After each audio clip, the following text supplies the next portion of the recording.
going to be doing lab 37, which is nucleophilic aromatic substitution. So we're going to start with the same substrate, which is our 1-bromo-2,4-dinitrobenzene. And then we're going to react it with, there are 3 different reactions in this experiment, 3 different nucleophiles. So we have our potassium thiocyanate, our ethylamine, and our aniline. And each of these is going to give a different product. This is the example of the thiocyanate reaction. And so whatever is here is going to change depending on which nucleophile you have. So the mechanism for this reaction starts with the nucleophile attacking at the base of the leading group, in this case our halogen, which then breaks the aromaticity. Once the aromaticity is broken with this anion here, there's actually a large variety of resonance structure at this point, which helps stabilize this anion. And then we're going to want to reform the aromaticity of this substrate, so the anion closes back down and kicks off our leading group, leaving us with our final aromatic compound. So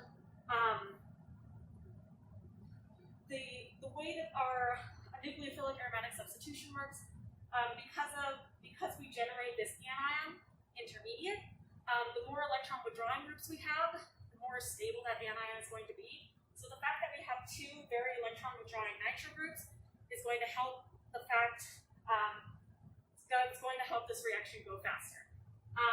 For our leading group, for our halogens, our most electron withdrawing, which is fluorine, is actually would be our best leading group to have, or our best halogen to have on there. Even though it's a poor leading group, because it's the most electron withdrawing, it helps stabilize that intermediate more, which makes the reaction go faster. But in our specific case, we're actually going to be using bromine. Okay, so the first thing that I did is I weighed out about 300 milligrams of 1-bromo-2,4-dinitrobenzene into each reaction flask, followed by the nucleophile and the solvent. This one is the potassium thiocyanate. It has ethanol and water as a solvent, and then we have ethylamine as a nucleophile with ethanol, and then aniline. So the assembly starts with the addition of the stir bar in the reaction vessel, followed by the vent cap, followed by the vessel cap, which you stir on by hand, and then you use the special tightener until you hear that click, and then you know it's tightened, and then your vessel is assembled.